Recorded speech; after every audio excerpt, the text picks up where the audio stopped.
Dalla.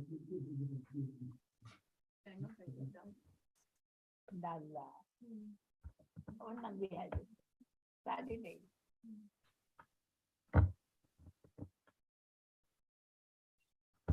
Rajesh दे हाँ कर रहा है मैडम, उसको लाइव कर रहा हूँ, लाइव कर रहा हूँ। Okay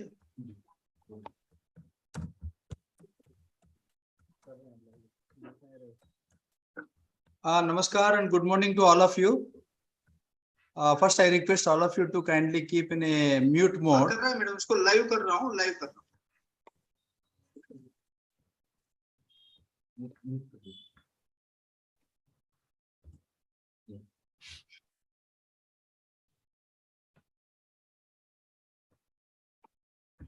Respected Professor Chandrasekhar Kambarji, President Sahitya Academy.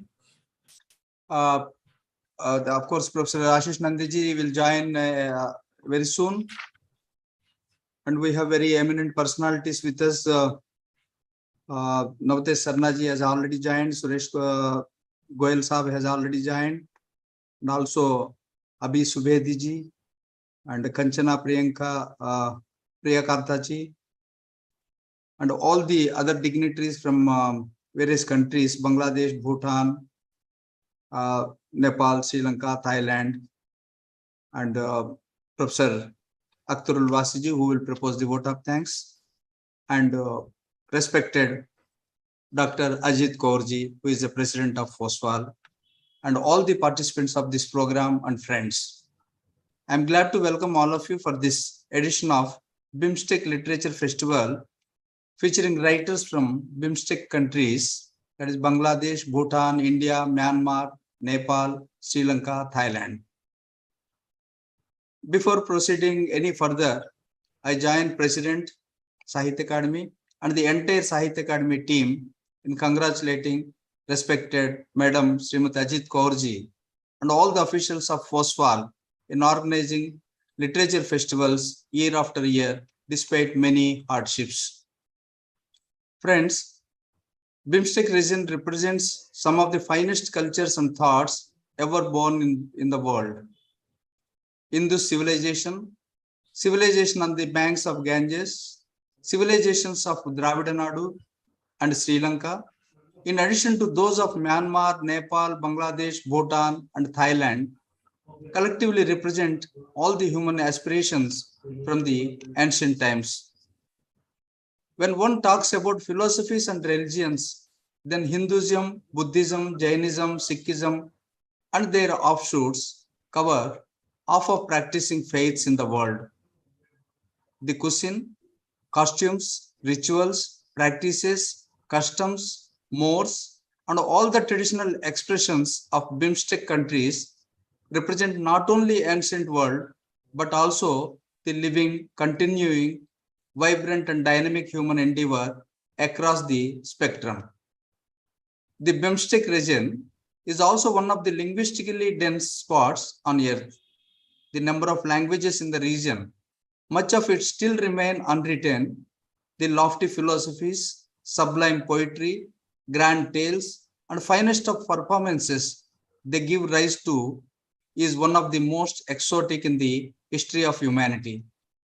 So, the literature of BIMSTEC countries is at once a continuation of rich legacy, reflection of the present social and physical realities, repositories of vast amount of information pertaining to the history, society, flora and fauna, seminal natural and social occurrences, economics and technology, etc.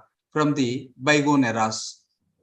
The stories, poems and plays from these regions and languages sufficiently represent the massive changes that have swept the world in the recent decades. But given that the cultures are highly philosophical in nature, the treatment of subjects, for example, war, problems at workplace, etc., are deeper than, say, in the Western world. Darker treatments of the varieties of subjects can be found here too, and one can find emergence of exciting bunch of writers in each community in these countries who have grabbed with both the hands to excel in science fiction, dystopia, and fantasy literature, etc. Again, young writers of BIMSTEC countries are also experimenting in the recent genres like Insta poetry and flash fiction, etc. And a very gladdening aspect of this whole thing is the eminent and established writers of these countries are encouraging these young writers without being too judgmental. So it is important to record and document these vast literatures along with the developments and progress for the sake of posterity. The cultures of BIMSTEC countries are not frozen and crystallized representations, but dynamic continuum of long line existence. As such, literature of these communities and societies will keep changing according to the changes in the societies and over time. Whether one invokes Lord Krishna or Lord Buddha or Hercules, flux is real not only for the physical time but also the society and hence literature. The BIMSTEC Literature Festival, organized by Foswal, does exactly these and without any break. Outwardly, it may not appear so, but the service rendered by them in this direction is a human service to the humanity, and all the credit goes to Madam Ajit Kaurji. Literary festivals are very exciting places for the writers and scholars. The festivals are the occasions in which meeting and convergences of great minds take place frequently. So, literary festivals are the most welcome. Further, literary festivals also present opportunities for the young and aspiring writers and poets to meet, interact with, and learn from the eminent and established writers from different languages. Friends, Sahitya Academy has been privileged to collaborate with Foswal over the past few years in organizing online editions of South Asian literature festivals, and some are physical. Also, we have held before COVID, and we are happy to be of help in organizing this edition of BIMSTEC Literature Festival too. I sincerely hope everyone who is participating in the festival and the viewers from different parts of the world stand benefited. With these few words, I'm glad to welcome all of you once again for this edition of BIMSTEC Online Literature Festival. Thank you all.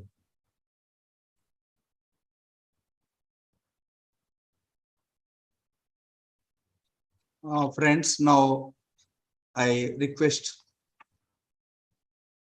Madam Ajit Kaurji to deliver the presidential address. And I don't need to introduce her. She's a very eminent Punjabi writer. I should say a very legend, living legend in Punjabi literature, I should say. And she is giving this human services, particularly this is Foswal for many, more than 2-3 decades. She is organizing regular festivals. All of us know. So I don't need any special introduction to her. Government of India has already conferred her with Padma Shri long ago. Madam, you please address to this August gathering.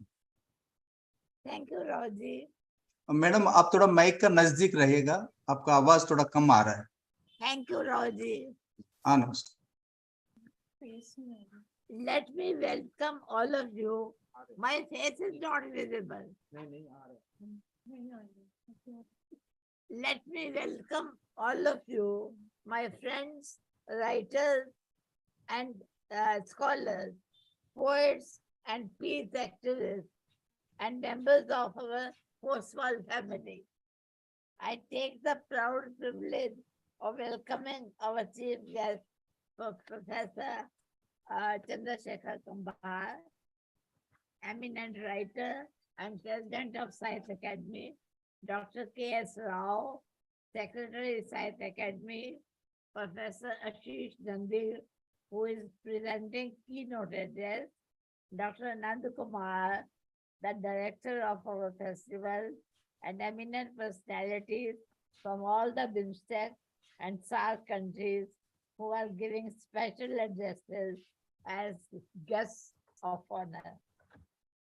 Professor Manzoorul Islam, Bangladesh, Dr. Kundan Chodan, Bhutan, Ambassador Dr. Suresh K. Goel, Ambassador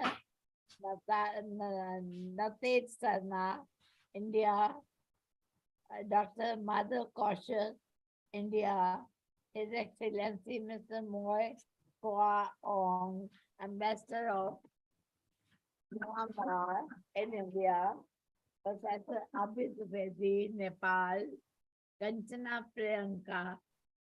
Priyakantha, Sri Lanka, Dr. Buddhacharan, Thailand, and Professor Akhtar Lwasi. And I welcome all those who have obliged us with their luminous presence. In our BIMSTEC and SARC region, besides sharing our clouds and monsoon, our birds and animals, our oceans and rivers, our flora and fauna, we also share long civilizational journeys horizontally and vertically on micro and macro levels. We share our pain and anguish too. We, the people of BIMSTEC and SAARC countries, are connected at a deeper level through different forms of articulation, through our shared myths, traditions, cosmologies, rituals, folk knowledge systems, and folklore that together constitute our collective cultural identity. When I look back, way back in 1986, the launching of a mad dream of catching that elusive golden sparrow called peace in a rather turbulent region through meeting of creative and sensitive minds seemed really mad to everybody in power. Whosoever I went begging for granting visas for writers from the neighboring countries thought I was a mad woman.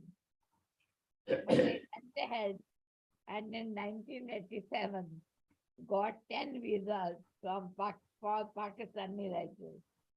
It was the first time after partition, after 40 years of our independence, that writers from Pakistan set foot on Indian soil. They were the most eminent writers like Ahmed Faraz, Intizar Hussain, and other eminent fiction writers and poets. A couple of months after that, the famous Pakistani ghazal singer Ghulam Ali was invited to sing in Pakistan embassy. On the airport, he asked the Pakistani officials to first take him to Ajit's court. So he was brought to my house in Nitibar. He touched my feet and said, "You have smashed the steel gates between our countries for us," because it was the first time that a Pakistani singer got a visa and came to India. After that, for 13 years, I kept inviting writers from other SAARC countries also. In 1999, the then Joint Secretary SAARC Division of the Ministry of External Affairs, the visionary Meera Shankar, who later became our ambassador to USA also, commissioned me to do a compact SAARC literature festival, inviting writers from all the SAARC countries. And this is how I launched my rickety boat in the troubled sea with the Writers' Festival in April 2000, which became a historical and legendary milestone. In that festival, there was Vice President of India, Krishan Kabji, on the dais, two former Prime Ministers, Indra Gujral and witnessing thee on the dais, our own president of Foswal, Kushwant Singh on the dais, and the minister, Mr. Darwin, was on the dais. But I asked two poets to light the lamp, inaugural lamp. One was Ahmad Faraz from Pakistan, and the other was Gulzar from India. That is how the festival was opened. Ever since, I never had time to look back. The endeavor grew into a full people to people movement over the years. We also have a third eye with which we could see beyond SAR, in which 7 countries were members.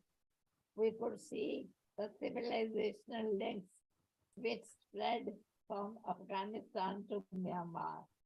So we reached out in 1999, and two poets from Afghanistan participated in the Sark Writers Festival in 2000.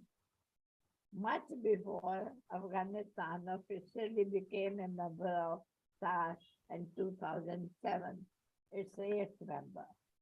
Foswal emerged as the first NGO working for track 2 diplomacy in the specific area of culture, for creating cultural connectivity through a think tank of intellectuals and writers, creative fraternity and peace activists, Buddhist, Sufi, Bhakti scholars, folklore scholars, and folk performers, painters and dancers, musicians and singers who have common sensitivities and common concerns for the social, cultural, political, economic, tribal, gender issues of the region. Beginning with no funding totally in 1987, since 1999, limited funds from the Ministry of External Affairs had been given to us, though this was the bare minimum. But since 2017, amazingly, our file is in the process. The usual technical bureaucratic language in the process. The reason they say why we are presenting boarding cards for the writers coming to India for the 2017 Literature Festival and none for their going back. If the writers did come to India, as proven by the boarding passes, didn't they go back home? But who can fight with the high and mighty government? Therefore, there has been no funding from the Ministry of External Affairs since 2017. But we are going ahead tirelessly. The expenses are looked after from the personal earnings of my painter daughter, Alpna Kaur, and the technical expertise of Health Academy, which helps us with the technical problems like links, etc., of which we have no knowledge. Our foundation has so far done 61 mega events during the last 3 decades, not only in India, but also in all the neighboring countries, not once, but several times in each country. We organize like festivals in Pakistan, Nepal, Bangladesh, Bhutan, Sri Lanka, including the very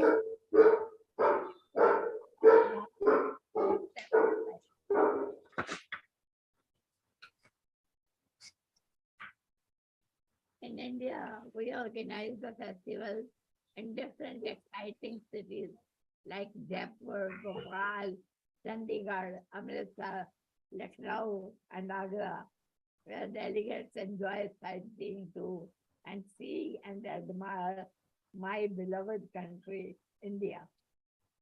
We have also translated and published 48 anthologies of science fiction and poetry on our own to be given as gifts free to the delegates. The current Foswal Literature Festival is our 62nd mega event. Online through for funding from MEA. We miss your hugs and laughter, my friends from across the South and the countries. Next time, hopefully, we will meet. Thank you. Thank you, madam. Uh,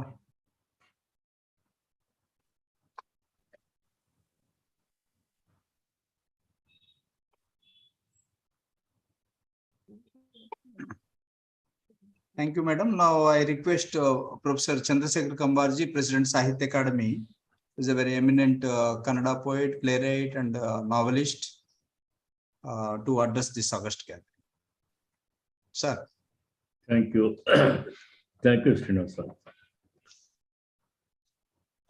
Dear Madam Ajit Kaur ji, President Foswal, Dr. Srinivas Rao, Secretary Sahitya Academy, and Madhav Kaushik ji, my friend, and Vice President of Sahitya Academy, and friends. I'm very happy to address all of you in the Literature Festival, featuring writers and poets from respective countries.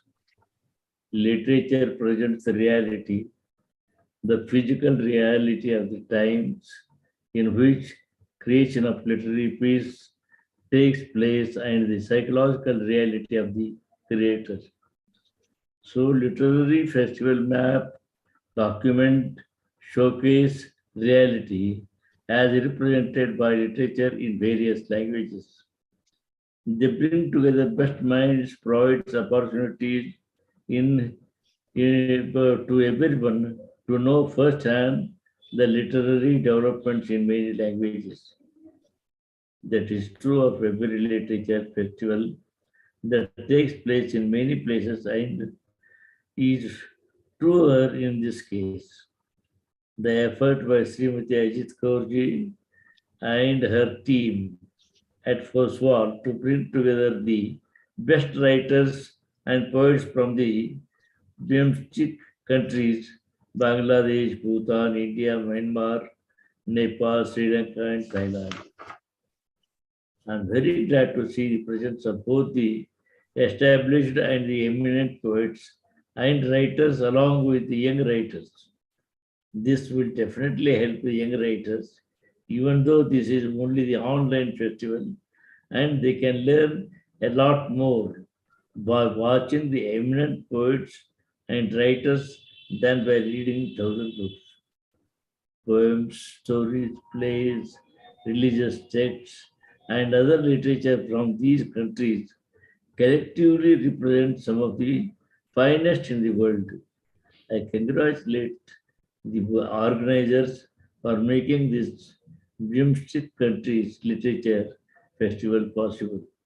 My best wishes to each and every one of the participants. Thank you for providing me this opportunity to address all of you today. Thank you very much. Thank you, sir. Yeah. Our keynote addressee, Professor Ashish Nandiji, has not joined. So, Mr. Srinivas Rao, sir. I just wanted to mention that I managed to speak to Ashish Nandi about 10 minutes ago. Okay. And he said he will be joining in about 15 minutes. Okay. So since I spoke, so maybe 5 or 6 minutes, Okay. he should be online. So whenever he joins, we will ask him to speak. In the Yes. meantime, we will go in the same order what we have made the invitation card. And I think Professor Manjurul Islam from Bangladesh, he also not joined. So we have with us Dr. Kunjang Choden from Bhutan. We all know always she participates in SARC festival, and last time also she was there in BIMSTEC. She is the first woman writer written a novel written in English from Bhutan. That credit is there in her and her book is published by Penguin, and she was also a student of our Delhi University. Madam, kindly address this August gathering. Kunjang Chodan.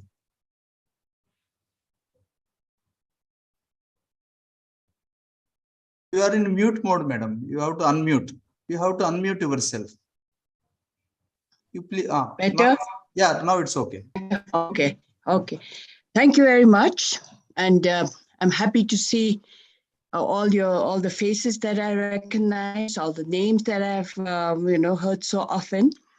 But before I say anything, I would like to once again offer my affectionate thanks and my love and respect to Madam Ajit Kaur ji, who has introduced me to this forum since many years, and who has over the years, without fail, invited me to be present. And of course, I would like to acknowledge and thank Satya Academy for including me in this forum. And it is always an honor, but also a very humbling experience to be among your, the most eminent philosophers, thinkers, writers, and intellectuals. I have, of course, I have my presentation, my paper presentation on the 8th, but I would like to say a little bit, just give a little summary of what I'm going to be speaking about. And the title of this festival is Our Literature, Ancient and Contemporary. And I think many of you are aware of the Bhutanese presence in this world of literature.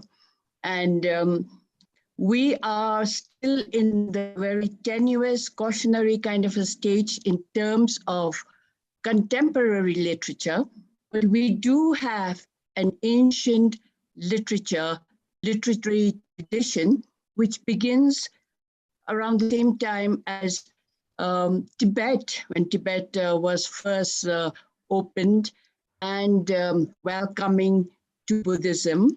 And that goes back to about the 7th century, when the first temples were built in Tibet. And around the same time, maybe less than 100 years later, the most famous Buddhist teacher, saint, and mystic, Guru Padmasambhava, was invited to come to Tibet. And at that time, he was in Nalanda in India, but he originally came from the Swat Valley in present-day Pakistan. So he and the Bengali Buddhist monk, Shantarakishta, came and they built the first temple in Tibet, in central Tibet, temple called Same.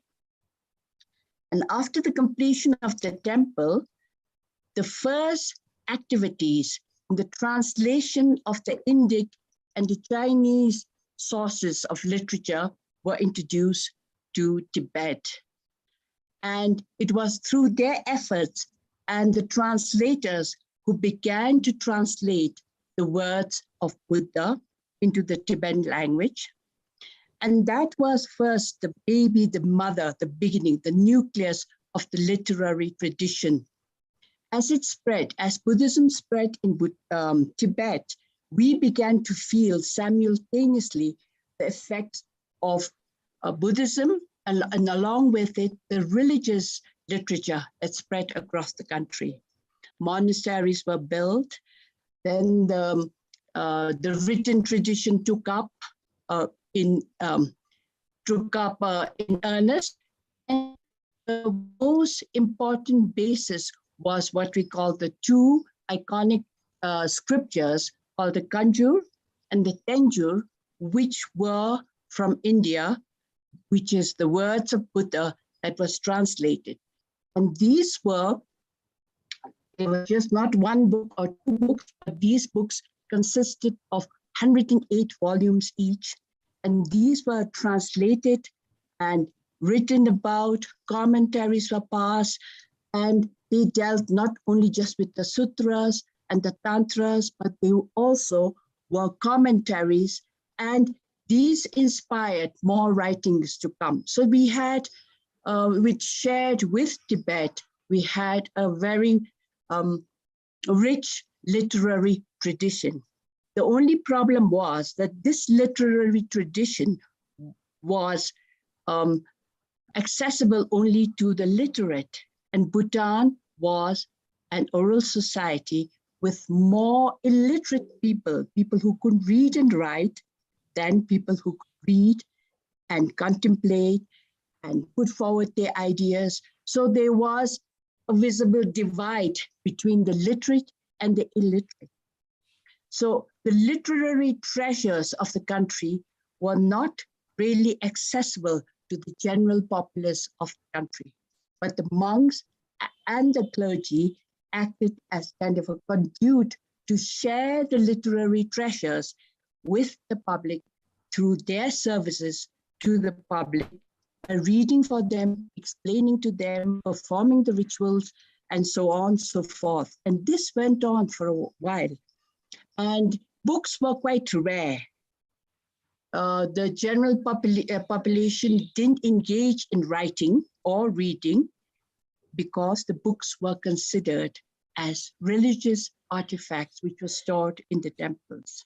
Okay, I will develop this and talk about it more on the 8th, but then I just want to say that the contemporary literature is very, very new for Bhutan. Contemporary secular writing is very new for Bhutan. And this began only about 50 years ago when modern Western type of education was introduced in the country, and it was made open to the public. Both boys and girls were sent to Western schools to be educated in India and later on in schools in India. And through this, the people here became conscious about the literary wealth of the country. They were not only also were influenced in their ideas and in their idiom by the literature of our neighboring countries, especially in India, and of course, also beyond the world, beyond India to the rest of the world. But today we cannot boast of a very rich literary, contemporary environment. We're still a fledgling. We're still looking for voices. We're still finding only ways to express ourselves. We have not established ourselves as a literary giant, but we are still working. And many people, even today, say that Bhutan came from an oral tradition, skipped the literary tradition, and went straight into the visual tradition. So we have much to learn and hear, share your experiences, learn from you, be inspired by the work that you've done. And, we have to build up. We have encouragement, we have to have opportunities, we have to have maturing of our thoughts, and the best way to express ourselves, to find a Bhutanese voice that will be recognized as the voice of the Bhutanese literary world. What is interesting, I might add, is that since we've come into the digital visual age, we are doing much better there.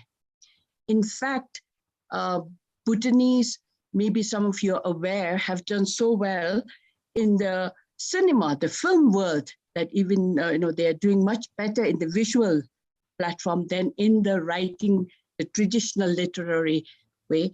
That in the recent years, Bhutan has even made some kind of a international presence in being nominated for the Oscar. So we have a long way to go. But I think people like yourself, Madam Ajit Kaurji, and Satya Academy, who have taken so much trouble to include us in these kind of forums, is a great way for us to learn and be inspired by you. And I would like to thank you all for being here today. And although I'm growing old and gray, I think I may have a little influence in my sphere, and I will have some contribution to the contemporary literary world of Bhutan. Thank you so much. Thank you so much, Madam Kunjang Chodanji. Now we have with us Ambassador Suresh Goyalji.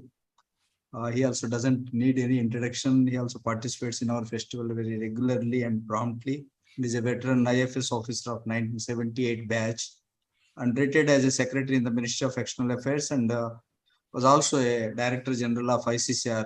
During his regime, we have done several literary activities and he served as an ambassador of India in Laos, and his credentials as a cultural administrator who has displayed sensitivity towards our own artists and art forms and the need for them to take the message out of India. The very well-known cultural administrator, I should say, in Delhi is very popular. Goyal sir. Thank you very much, Srinivas Ravji. Thank you very much indeed for this very, very, I think, generous introduction, which I don't really deserve. I'm greatly humbled in the presence of so many authors on this platform, and particularly seeing Navtesh Sarna, Ambassador Sarna here, who is going to follow me. He's a very well-known author. I really feel out of place in that sense, because I'm not an author. I'm a cultural administrator, and it's due to the kindness of Ajit Kaurji that I'm here. And Dr. Kambar Sahab, thank you very much to see you again on this platform. We have been very, very kind to the literary community and everyone here, everyone really. Mine is going to be a random kind of rambling because I'm not really prepared anything or which I have to say. Therefore, Navtesh, if I leave any time out of my rambling thoughts, please use it all. You are much more, Ashish Nandi is calling on the other line, but I'll take it afterwards now. I don't think he's able to connect. Essentially, literary festivals are, before I do that, Ajit Kaurji, my tribute to you, really. It is your perseverance and your determination that despite all the problems you have faced, you and your daughter, very, very dear daughter Aparna, have carried on this festival with full zeal, with the support of Sahitya Academy. I know that the Ministry of External Affairs has not always been able to deliver, but then this is life, can't say anything at all. They have the constraints, and thank you, Sahitya Academy, for this. BIMSTEC, I mentioned this now because in the beginning there was some discussion on BIMSTEC, Foswal, etc., etc. I think BIMSTEC was my idea to name the festival as BIMSTEC, essentially because I really thought for various reasons. It was earlier known as SARC Festival, then Ajit ji called it Foswal Festival, and then I suggested call it BIMSTEC because BIMSTEC has a resonance with a region which is now becoming very, very important on India's diplomatic landscape and India's cultural landscape. There is a secretariat for BIMSTEC working on various things, still nascent, but important because BIMSTEC, including several countries from Southeast Asia, like Thailand, immediately brings in that very, very important resonance between the arts and literature of the region. And for me, Srinivas, you called me the cultural administrator. For me, culture has been the true reflection of our societies, not religion. Civilizationally, we advance, but it is a culture which defines us. It is a culture which brings us together. And for me, if I have to think of BIMSTEC or South Asia as one region, it is actually the cultural identities which can differ. And let me give an example of Indonesia and Thailand. Indonesia is not part of BIMSTEC or anything, but culturally there is a great deal of synergy between India and Indonesia. Now, Indonesia, Hinduism, Buddhism, Islam, all travel from India. Islam did not come to Indonesia from Saudi Arabia or from the Middle East. It came to Kochi first in India. And from there, or Tamil Nadu, and from Tamil Nadu, it traveled on to Southeast Asia, several countries. Malaysia and Indonesia got Islam traveling from India. So today, if you go to Indonesia, you see Garud on the flag of Indonesia, and Garud, we all know, is a symbol both in Thailand and in India. And the official religion there is Islam. To my mind, there cannot be a better representation of how the religion and culture can come together, define different identities of the same people, and make them citizens totally in a different sense, who are not embedded in one or the other, but they define the others. So having said this, and therefore my compliments to Ajit ji and to Sahitya Academy for doing this very, very difficult task and a very important task. Having said this, I just wanted to, I come from Old Delhi area, and therefore I can never ever go beyond, escape that kind of bonds I have. Now, I'm very fond of saying to all I know, whether they want to listen to me or not is a different matter.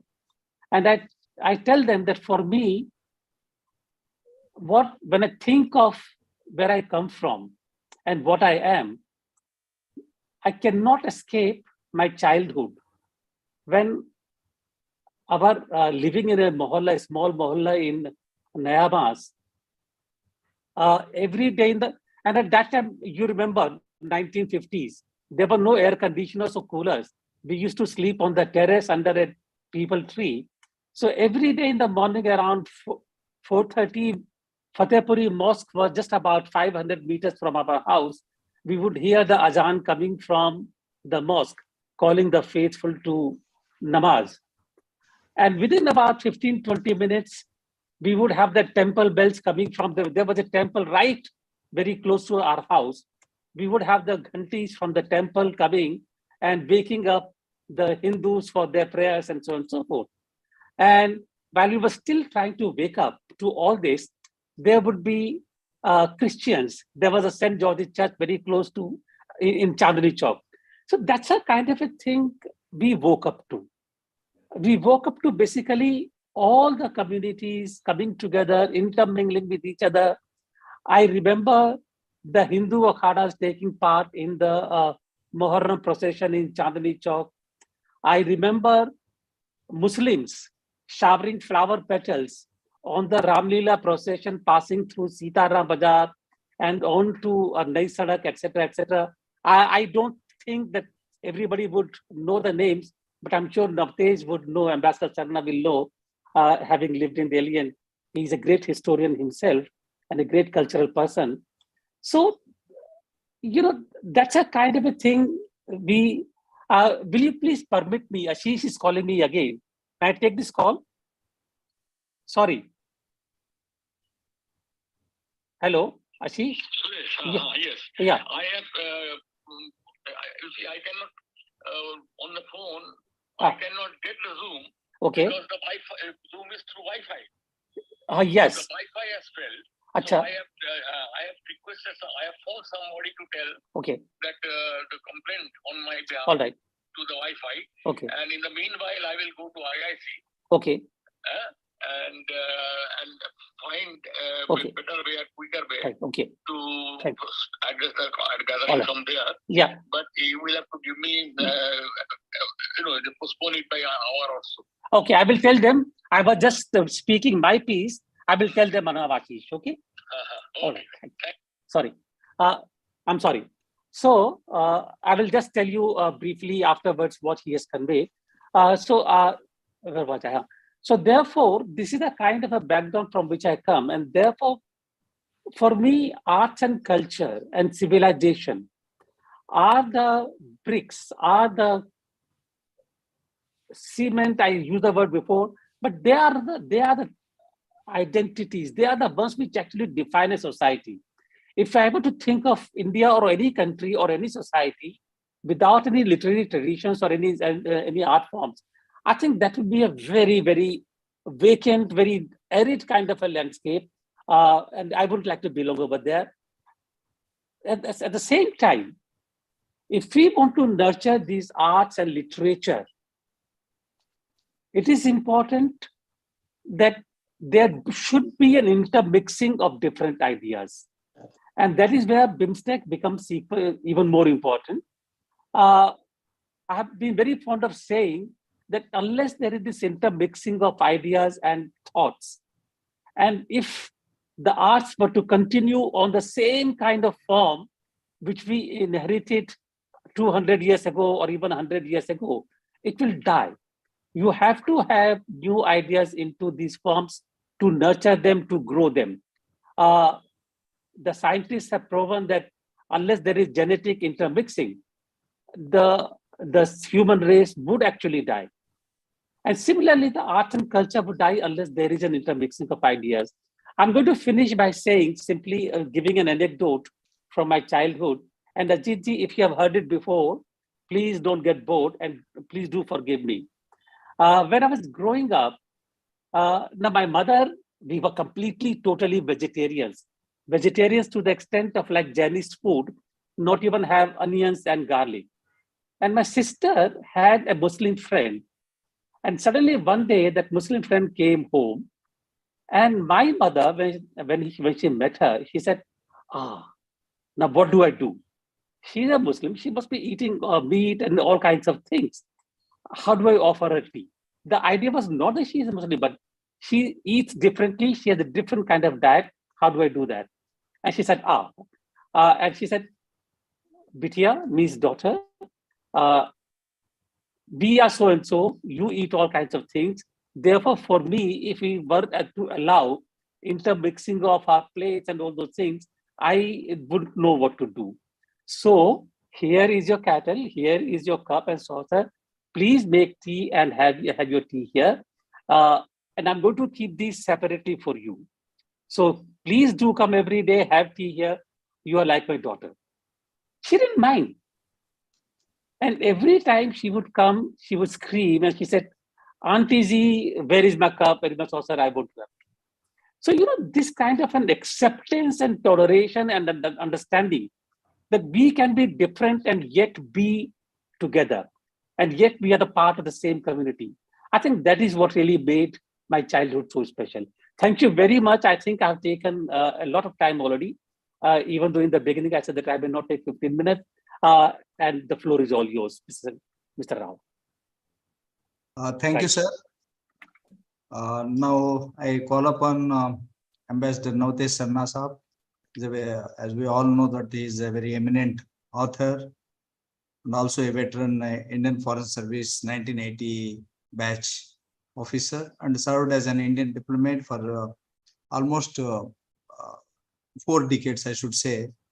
And he held several critical appointments, that including as the Foreign Office spokesperson, India's ambassador to Israel, High Commissioner to the UK, and Secretary to the Government of India. And Navtesh Sarnaji has written more than 10 books that explore different genres like novels, short stories, travel, literary essays, and translations. And he has been a prolific columnist and commentator on policy, literary, and cultural matters, contributing regularly to journals in India and abroad.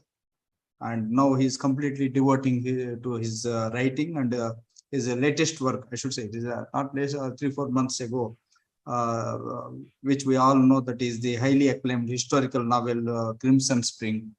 Sarna Saab.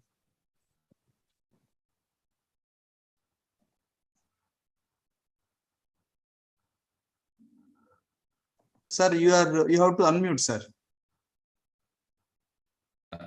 Yeah, thank you. Thank you, Professor Srinivas Rao, and my salutations to Professor President Chandrasekhar Kambar and respected Ajit Kaurji and all the other eminent literateurs and cultural administrators on today's panels. It's a great pleasure to join you all today. to launch this festival, which I perhaps have not participated in the past, but I have been familiar with its progress through the years as part of Ministry of External Affairs, and receiving a lot of literature and a lot of emails from Mrs. Ajit Kaurji, who I regard as I call her, she is my Masi ji. She's like my mother's sister. We have very close relationships. So I am very happy to be here today with all of you. I'm not going to give a talk because I think everything that was worth saying has already been said by wiser minds. But I think Ajit Kaurji asked me to do a reading from Crimson Spring, which is the novel on Jallianwala Bagh and Punjab of early 19th century that came out a few months ago. This is the book. And she asked me that, it is better that you do a reading. And when she says something like that, I take it as a command. And that is exactly what I'm going to do. So I will do a short reading in the 10 or 12 minutes that I may have left. But just maybe this will be possibly, I'm very honored, this is probably the only reading in the inaugural session. And I know there are other sessions which will follow with readings. So I take it as an honor that this is being the first one. The book is a novel, historical novel around Jallianwala Bagh. And I am only going to read the portion which takes us right to the heart of the matter, which takes us straight into the aftermath of the massacre. And in the words of the only woman protagonist, the female protagonist, Maya Dei, and she is walking around the Bagh looking for her husband's body. And this is that portion. So if you permit me, I will read as much as is permissible by the time limit. The chapter is called In the Garden of Desolation. The darkness thickened around Maya Dei. She could see 2 or 3 lonely lanterns swaying some distance away. Once in a while, a lantern would stop, stoop low, and then, already dimming with disappointment, move on. What were the lanterns seeking, she wondered. Everybody was the same in death, one body the same as another, equally bereft of breath and life. Then she corrected herself as she looked down at her husband. Even in death, one needed to belong. Each person was looking for the one they had been born to, or given birth to, or shared a bed with, or perhaps just a meal. She heard a familiar voice and looked around. It was the younger son of Lala Sundardas. The boy, in that numb moment, she could not recall his name, had come looking for her. She had rushed out of the house without telling anyone when she had heard the firing in the Bagh. BBG, the boy said, and then stopped, his eyes fixed on Joga Singh's face, calm in death. His mouth fell open and he could not say anything to her. She spoke finally. Help me, Kaka, call your brother. Let us take him away from here. Yes, BBG, the boy said and rushed away, glad to be given something to do that would get him away from there. For an hour, Maya Dei waited, her eyes fixed at the point at which the boy had vanished into the darkness. A man carrying the dead body of a young boy over his shoulder was walking away, not too far from her.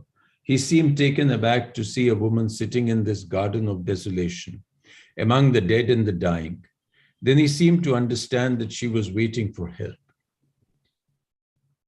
Maybe it is difficult for people to come. It's past 8 o'clock and there is curfew. They are afraid of being shot. Everybody, even this, my only boy, has been shot. And the man trudged away under his heavy burden, each step taking him further into unending grief. The clock from the tower began to strike. She was not sure what hour it struck, perhaps 9 or 10, but she knew it was late. If no one was going to come to help her, then she must go herself and find help. She would go to Lala Sundar Das's house and get the boys herself. But they must be afraid of the curfew, otherwise they would have returned by now. But surely there must be people who would listen to her. Perhaps some of the students she had seen in the evening at the Dharamsala. She picked her way through the pile of bodies, careful not to step on anyone or hurt anyone who might be wounded or step into someone's blood. But without a lantern, it was impossible to be too careful. She forced herself, asking forgiveness from everybody and everything, and only one word kept quivering on her lips: Vaheguru, Vaheguru. He alone could guide her through the darkness, through that night. The temple compound was dark, its heavy door chained from the inside. She tried to push open the door, then knocked on it with the flat of her right hand.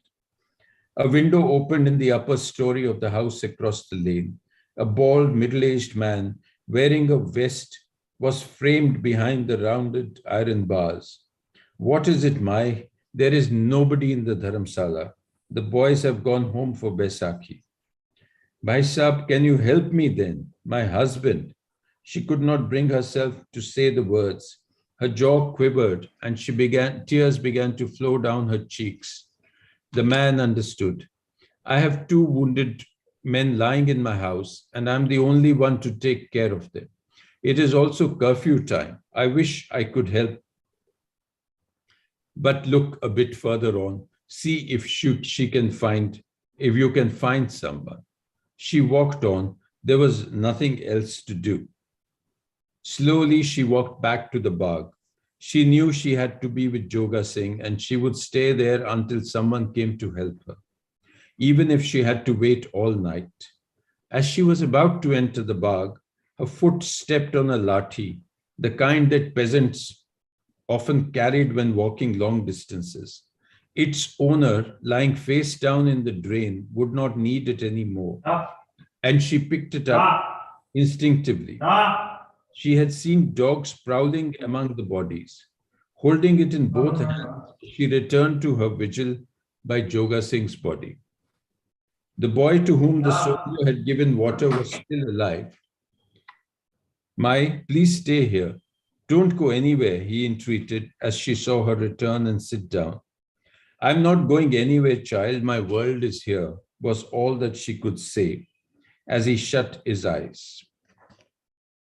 A wounded bull was dying slowly nearby, and every few minutes Mayadei closed her eyes in pain as the animal bellowed hoarsely, kicking its legs in the night air. There was nothing she could do to ease its pain except pray, have mercy on the poor animal, Vaheguru, and grant it release. Slowly the night began to pass, marked by the striking of the clock on the hour. There was hardly any movement anymore, and only 1 or 2 lanterns could still be seen in the Bagh. There was no wind, as if it was staying away out of respect for the dead. With a last quivering croak, the bull too had fallen silent.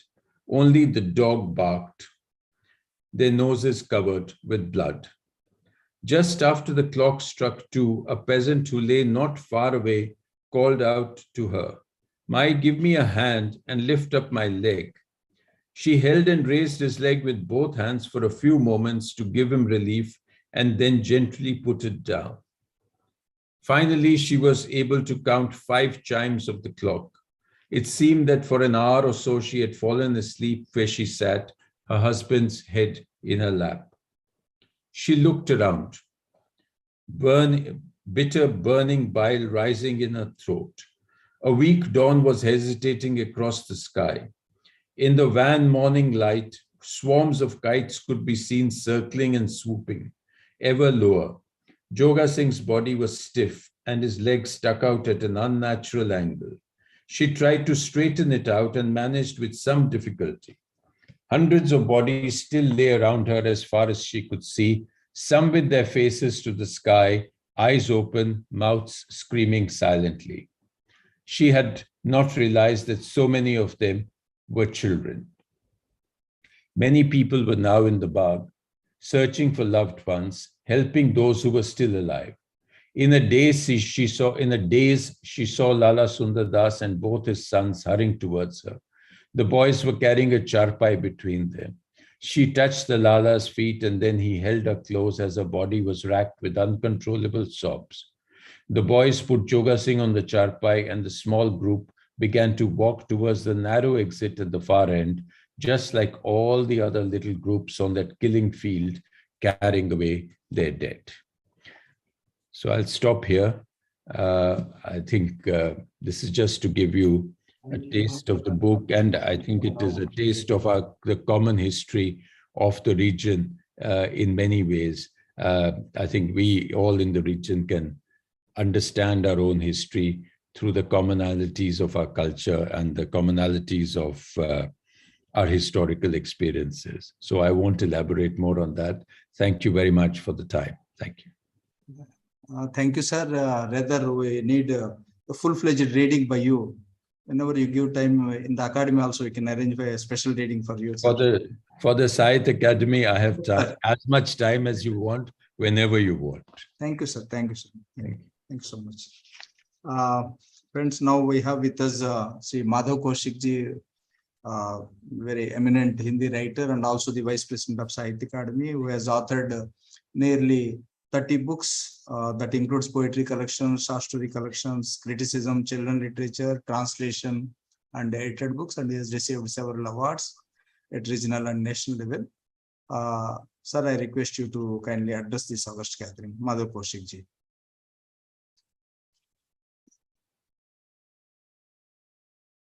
आवाज आ रही है राव साहब? हाँ जी आ रही है sir. नमस्कार आदरणीय Chandrashekhar Kambar ji, president of Sahitya academy, Rao sahab, madam Ajit Kaur ji, it's rather a great honor and pleasure for me to say few words. Foswal is taking us more near every year. Fraternity of authors of these South Asian countries is a big and great Manas Parivar. They feel and convey the great message of the major religions of this region. Peace, tranquility, and coexistence is the hallmark of our way of life. Dear friends, the people of this religion know how to unlock the heart of diversity and land on the beautiful landscape of unity. I think I should also read some of my poems. And I would like to read these poems translated by a young journalist, Astha, and this is from book Candle March. The first poem is How Beautiful It Is. How beautiful is this vast sky, fully washed in sunlight, drenched in dewdrops, enveloped in blue blanket of sea. How beautiful is this vast sky, fully washed in sunlight, drenched in dewdrops, enveloped in blue blanket of sea, situated in a grand canopy of timeless space. How enchanting is this earth! How enchanting is this earth, clad in an apron of green, garlanded by rivers, crowned by mountains, decorated with waterfalls, looks like a newlywed bride. How enchanting is this earth, clad in an apron of green, garlanded by rivers, crowned by mountains, decorated with waterfalls, looks like a newlywed bride. How magnificent is the man, fragile skeleton of bones, strolling in space, watering the deserts with the sweat of his brow. How magnificent is the man, fragile skeleton of bones, strolling in space, watering the deserts with the sweat of his brow, measuring the radius of the sky with his small soft feet, emptying oceans with little hands, winking his eyes like a newly born infant. measuring the radius of the sky with his small, soft feet, emptying oceans with little hands, winking his eyes like a newly born infant. How beautiful is this world? Just see with open eyes. How beautiful is this world? Just see with open eyes. My next poem is Love Speaks. And all these poems represent the way of life of this region, South Asian countries. Love speaks. Love speaks in numerous tongues, and here through many years, sees by uncountable eyes, and walks on countless legs. Love speaks in numerous tongues, and here through many years, sees by uncountable eyes, and walks on countless legs. Love has such wing to fly that might enfold the sky. Love has such wing to fly that might enfold the sky. Love knows no boundaries, knows no destinations. A lone traveler, a lone love traveler, treading on the sublime path, is greater than the world. A lone love traveler treading on the sublime path is greater than the earth. The traveler of love stands so high, cross every limit of sky. The traveler of love stands so high, cross every limit of the sky. And one more poem I want to read it. Thanks God. Thank God. Still shines the sun. Still bloom the flowers in garden of spring. The breeze exudes fragrance of sweet memories. The river still weaves the waves. Still shines the sun. Still bloom the flowers in garden of spring. The breeze exudes fragrance of sweet memories. The river still weaves the waves. In the fields of thoughts, colors are grown yet. Glowworms still dance over the air. Glaring questions still flush in our minds. A lamp of love is burning like furnace in our heart. Glaring questions still flush in our minds. And lamp of love is burning like furnace in our heart. When so many nice things mesmerize the world still, then why the man feels so depressed and dejected? When so many nice things mesmerize the world still, then why the man feels so depressed and dejected? And my last poem, Wait. I have not yet seen the most beautiful face anywhere. I have not yet seen the most beautiful face anywhere. Perhaps I have not read the best books till now. Any artist has not painted the prettiest picture yet. Any poet has not composed the greatest poem still. I have not yet seen the most beautiful face anywhere. Perhaps I have not read the best book till now. Any artist has not painted the prettiest picture yet. Any poet has not composed the greatest poem still. From time immemorial, the world is facing this test only to become better out of the best. The world is facing this test only to become better out of the best. Thanks a lot. Good wishes to all the authors of the region. And thanks to Sahitya Academy, Kambar Sahab, Rao Sahab, and Madam Ajit Kaur. Namaskar. Thank you, Sri Madhav Kaushik ji. Now I call upon Sri Abhi Subedhi ji from Nepal. As we all know, he is a very eminent critic, essayist, linguist, playwright, and poet. And he has over 24 books on different subjects to his credit. He was also the president from 1990 to 92 twice general and also General Secretary of Linguistic Society of Nepal. He was also President of the Literary Association of Nepal. Abhi Suresh. Thank you very much.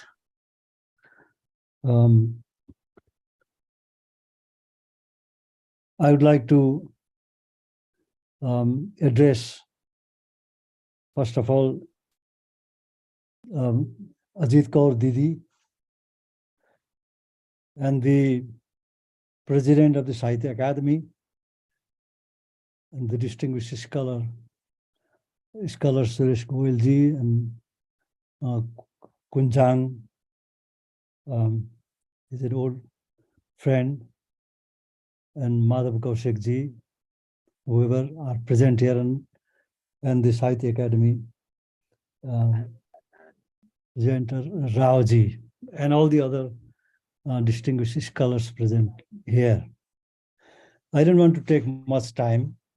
I just like to put a few observations that I have about SARC and later the BIMSTEC literary organization. The president of Foswal, and actually the pioneering person, the pioneer of this literary organization, Ajit Kaur Didi, I have a very long association with her. And my belief is that historically the Foswal meeting is a compelling factor. It has become a factor.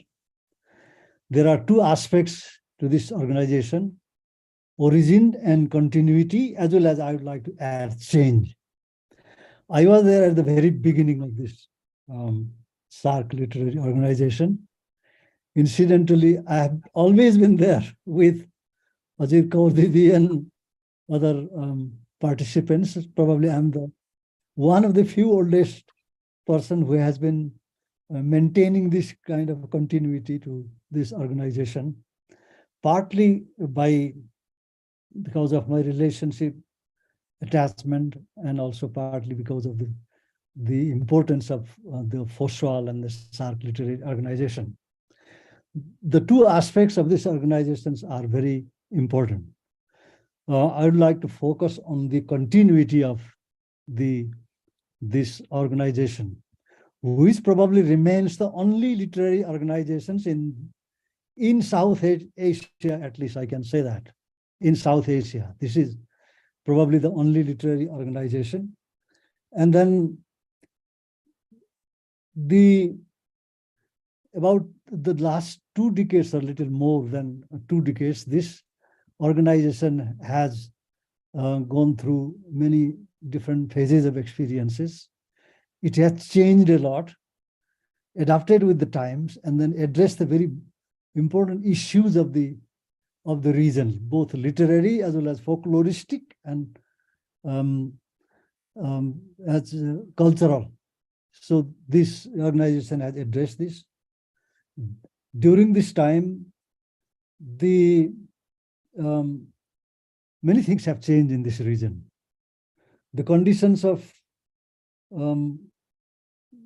political conditions have changed, organizations have changed, and values have undergone changes. So many things have changed.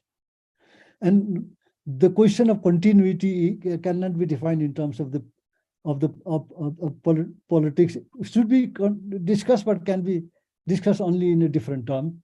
But in this continuity, the continuity of the literary organization has been very important. And in South Asia, probably this SARC, as I'm used to calling this SARC, Foswal organization, and BIMSTEC is the new name. It has remained the only literary organization, as far as my knowledge goes, in South Asian region that brings the writers together. In the first phase of this organization, I was always with Ajit Didi. I went to different countries, different SARC literary festivals, went to Bangladesh, Pakistan, Nepal number of times, and other places in this region. And ultimately, Ajit Didi decided, because of the constraints, because of the difficulties of organization and carrying on with this program, she decided to make India the center of this organization. And she maintained the continuity of this organization, literary organization. It is very difficult to maintain the continuity of literary organization in our times.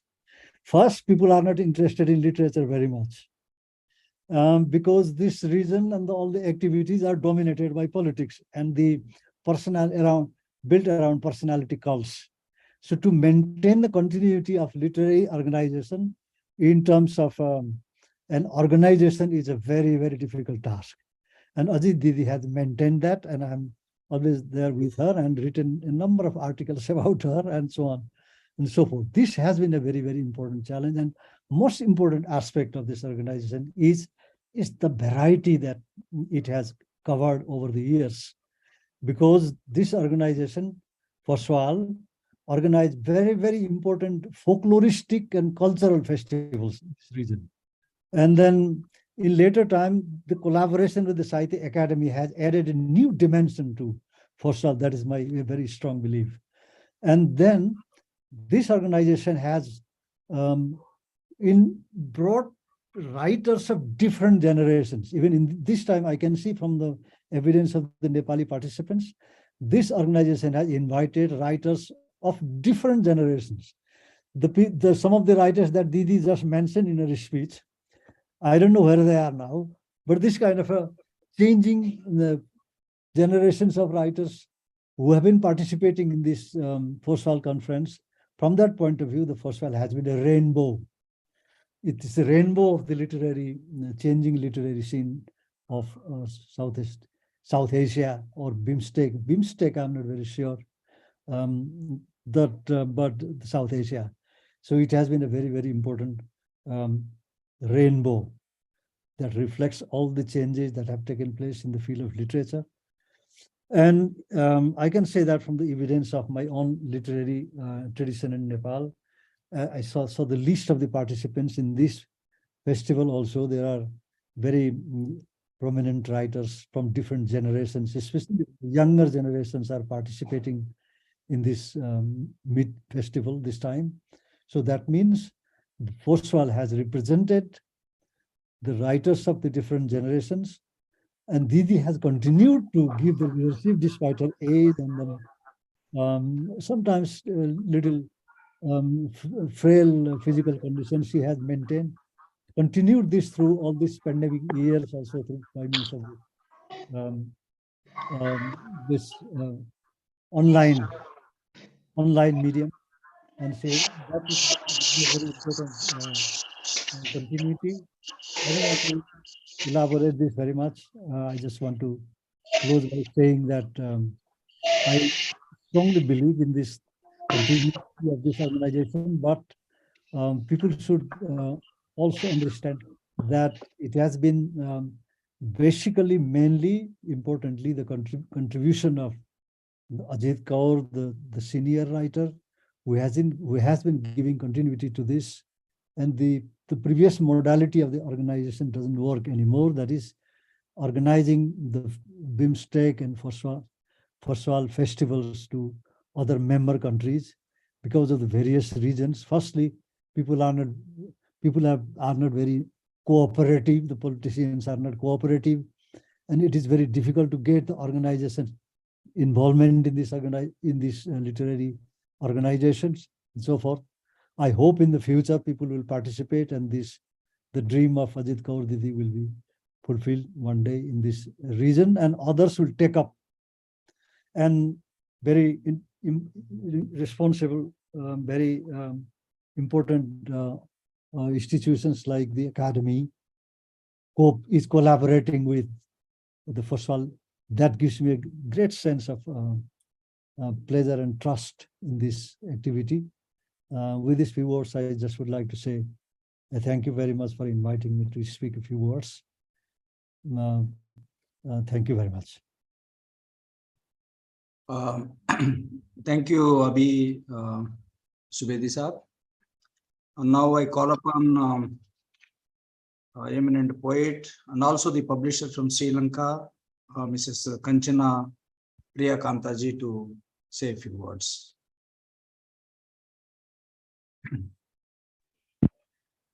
Am I heard? Yeah, Can you are you- audible. You can also put on your video. Okay, sure. Wait, give me a second. Yeah, you are audible very much.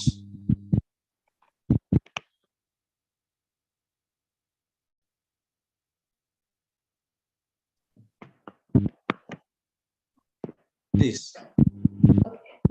Dear Margie, all eminent guests and esteemed academics, even though we are only interacting virtually, I am happy to see you all today.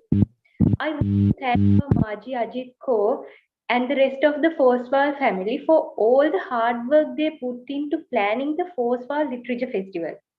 This time our theme is Our Literature, Ancient and Contemporary, which I found to be quite intriguing. Sri Lanka, with the 92% literacy rate, has a long storytelling tradition. What may be unique about literature in our country is how much the oral tradition has added to a large body of written literature that spans many genres. Buddhist parables have been used a lot in both prose and poetry in Sri Lanka. This is because Buddhism has had and still has a big impact on learning and writing in the country. Even in the oral tradition, complex philosophical concepts are illustrated using stories from the Buddha's life and the Jataka stories or Siddhartha Gautama's past lives. Sri Lanka has a lot of written and oral stories, and its people are culturally ready to hear them. It's not just for writers and scholars. Literature, especially verse, is depicted as an integral part of communication and debate, embedded in rituals focused on dance or exorcism in all vocations, especially agriculture, and used to comment on social, cultural, religious, ideological, economic, and political issues. Early works in the Sri Lankan canon were influenced by the styles of the rest of the Indian subcontinent, but a large volume of authentically local literary works reflect on kings, historical events, and ordinary people. This collection of works can be used in a lot of different ways to get to know Sri Lankan literature on a personal level. Tamil literature is inspired by ancient work, but it can also draw from the south of India where the language is spoken. The literary history of Tamil writers in Sri Lanka is less voluminous than that of their Sinhala counterparts due to a fractured historical presence on the island and the lack of a temple-based education system, but the oral traditions are no less rich. Recent development processes, including the island's 3-decade-long armed conflict, have been expressed in both languages. The post-independence period is marked by nationalistic despair, euphoria, political and social upheaval, and resilience. Insurrections, armed conflict, devastation by tsunami, floods and drought, diseases on the verge of epidemics such as dengue, corona, the constitutional denial of democracy, and other governance ills have not, however, prevented writing and reading in Sri Lanka. In fact, both have flourished as a result of these issues. Tens of thousands of people from all over the country come to Colombo, the country's commercial capital, every year for the International Book Fair. As small publishing companies have grown again in recent years due to that. Considering that a tiny English-speaking population submits over 50 manuscripts annually for the Gratian Award for English literature, one can get an idea of the volume of writing in Sinhala and Tamil. The thriving market for translations from English into those languages shows Sri Lanka's thirst for literature. Because books sell very well, authors write here. It is regrettable that translations from Sinhala and Tamil into English and other languages are frequently of poor quality and that there are so few instances of good translation. The authors and translators are very well known post-independence writers, their contribution to the literary canon is widely recognized. Through the writing, we often get a small taste of what Sri Lanka writing is like rather than a full picture of its depth and substance. The Hunter by Simon has been interpreted in Marxist, Freudian, and Buddhist ways. The fact that it can be read in different ways shows how well it was written.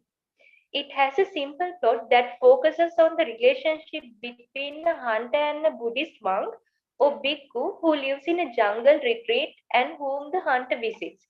His past dialogue is by the hunter's descriptions of the jungle and its creatures. Aryavansha Ranavira, another poet, another eminent poet in Sri Lanka, has an eye for the mundane, for the things we see but don't usually pay attention to or find interesting enough to consider further.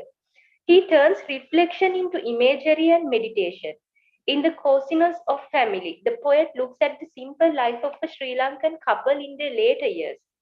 It praises the way the wife takes care of her old husband.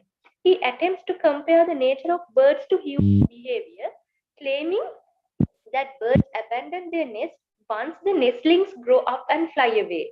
Even after the children leave, the elderly couple continues to look after each other. Deepachelvan's novel Nadugal is set in a socio-political setting. Nadugal discusses the political motivations behind the actions of the Tamils in war zones and the tragic lives they were forced to lead during the war and its aftermath. These short selections show the complexity of Sri Lankan literature. Sri Lankan literature has produced internationally recognized works too. Kanyadi Almeida won the 2021 Commonwealth Short Story Prize for her short story I Cleaned There.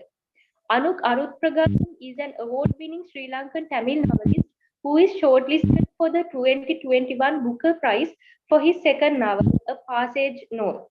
Shehan Karunathilake was awarded the 2022 Booker Prize for his novel, The Seven Moons of Mali Almeida, which was a momentous occasion for all Sri Lanka. So this is our literature in brief. So I hope that we all will be able to hear about more in the upcoming events. So thank you very much. Thank you so much, Kanchana ji, for your wonderful talk. Now we have almost come to an end of this program. Now I request Professor Atul Vasi Saab to propose the vote of thanks. As you all know, there is a very well-known academician and a social activist and a man of letters, and he served for more than 3 decades in Jamia Millia Islamia. And also he was also a commissioner of linguistic minorities of India, the government of India. And Professor Vasi Saab has worked as a president, as a vice chancellor of Maulana Azad University, Jodhpur, Rajasthan. Sir, kindly propose the vote of thanks. बहुत शुक्रिया श्रीनिवास राव साहब, मोहतरम मुकाम श्रीमती अजीत कौर जी, मोहतरम चंद्रशेखर साहब, कौशिक साहब, करना साहब, गोयल साहब, बुजुर्गों और दोस्तों, मैं इंतहाई शुक्रगुजार हूँ मोहतरमा अजीत कौर साहिबा का, जो मेरे लिए माँ के दर्जे में है, हम सब के लिए तकरीबन, उनका कि उन्होंने मुझे ये इज्जत बख्शी और ये मौका दिया कि मैं आपका शुक्रिया अदा करूं। साहिबो, बिम्स्टेक जो है और फोसवाल जो है, ये बुनियादी तौर पे हमारी कॉमनवेल्थ, हमारी दौलत मुश्तरका है। हमें ये समझना चाहिए कि जहां सियासत काम नहीं करती, वहां कल्चर और लिटरेचर जो है वो अहम भूमिका निभाता है। और इसका जीता जागता सबूत मोहतरमा अजीत कौर की कोशिशें हैं, जिसके नतीजे में फोसवाल वजूद में आया और फोसवाल ने मुस्तकिल एक बात को आम किया कि उन्होंने ये कहा कि उनका जो फर्ज है वो अहले सियासत जाने, मेरा पैगाम मोहब्बत है जहां तक पहुंचे। और इस काम में साहित्य अकेडमी उनका सहयोग कर रही है, इसके लिए हमें उनका भी शुक्रगुजार होना चाहिए। मोहतरमा अजीत कौर साहिबा का मामला ये है, माफ कीजिएगा, उस खातून की तरह हैं जिसने अंधेरी रात में एक दिया जलाया जिसका नाम फोसवाल था। साउथ एशिया के अंदर गलतफहमियों को, साउथ एशिया में मनमुटाव को, साउथ एशिया में दूरियों को कम करने के लिए, और इसके लिए हमें हमेशा उनका शुक्रगुजार होना चाहिए। और उन्होंने साउथ एशिया में और अब बिम्स्टेक के हवाले से एक लिखने वालों की, जिनमें अदीब भी हैं, शायर भी हैं, जिसके अंदर के चाहे उनका किसी भी क्षेत्र से में उनका स्पेशलाइजेशन हो, लेकिन वो लिखने के धनी हैं, कलम के धनी हैं, तो वो उनको जोड़ती हैं और उनको साथ लेती हैं। साहित्य अकेडमी का मामला भी यही है कि वो बुनियादी तौर पे हिंदुस्तान की उन तमाम जबानों को जो कि हमारे दस्तूर में जिनको अहमियत दी गई है, जिनको मान्यता दी गई है, और उसके अलावा भी लिखने वालों को प्रोत्साहित करती हैं, लिखने वालों का आदर और सम्मान करती हैं, उनको एक पहचान अता करती हैं। मैं इसके अलावा अजीत कौर साहिबा की टीम में जो और लोग हैं, उन सब को भी हमें इसके लिए मुबारकबाद देनी चाहिए, उनका शुक्रिया अदा करना चाहिए। लेकिन एक शख्सियत जो अजीत कौर साहब के साथ कंधे से कंधा मिला के खड़ी रहती है, उनका हर वक्त साथ देती है, वो अपर्णा कौर की है। मैं उनको भी मुबारकबाद देता हूँ। आज के हमने इस प्रोग्राम में ये देखा कि किस तरह से हमारे मुख्तलिफ मुल्कों के लिखने वालों ने अपने अपने देश के अंदर जो हमारा मौजूदा और कदीमी एंशिएंट लिटरेचर और कल्चर है उसके बारे में हमें बातें की। मैं जब उर्दू के हवाले से सोचता हूँ तो 4 मिसरे मुझे याद आते हैं जो किसी शायर ने कहे थे कि आज वीरान पड़े हैं वो फलक बोस महल जिनसे असलाफ की अजमत का पता चलता है, पूर्वजों की गरिमा और गौरव का पता चलता है। आज वीरान पड़े हैं वो फलक बोस महल जिनसे असलाफ की अजमत का पता चलता है।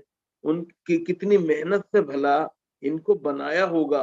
अहद माजी में तो पानी भी गरा मिलता था, आज शिकवाए हमें खून की अर्जानी का। आइए इस तरह के कार्यक्रम और आयोजन जो हैं उनके जरिए हम दूरियों को कम करें, मोहब्बतों के चिराग रोशन करें और लोगों को ये बताएं कि हमें हमारा लिटरेचर और हमारा कल्चर जो है वो जोड़ता है। हमारी धार्मिक मान्यताएं जो हैं वो हमें एक दूसरे के करीब लाती हैं, दूर नहीं करती हैं। याद रखिए, धर्म जोड़ने के लिए होता है, तोड़ने के लिए नहीं होता है। इसी तरह साहित्य हो, चाहे हमारी संस्कृति हो, वो हमारे संस्कार हो, वो सब के सब भी इसी के क्या में कोशिश करते हैं। मैं एक दफा फिर श्रीमती अजीत कौर, उनके सहयोगियों और उनके माध्यम से साहित्य अकेडमी के जिम्मेदारों को मुबारकबाद देता हूं।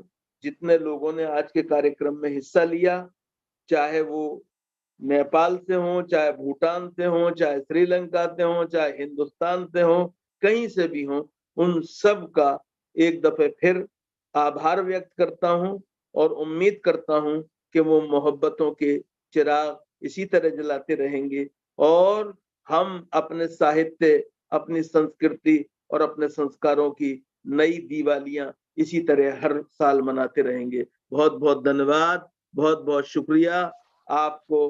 क्या मैं अल्लाह से दुआ है कि वो क्या मैं मोहतरमा अजीत कौर को लंबी उम्र अता करे और साहित्य अकेडमी इदारे जैसे जो इदारे हैं वो इसी तरह काम करते रहें। बहुत बहुत शुक्रिया। बहुत बहुत धन्यवाद वासे साहब।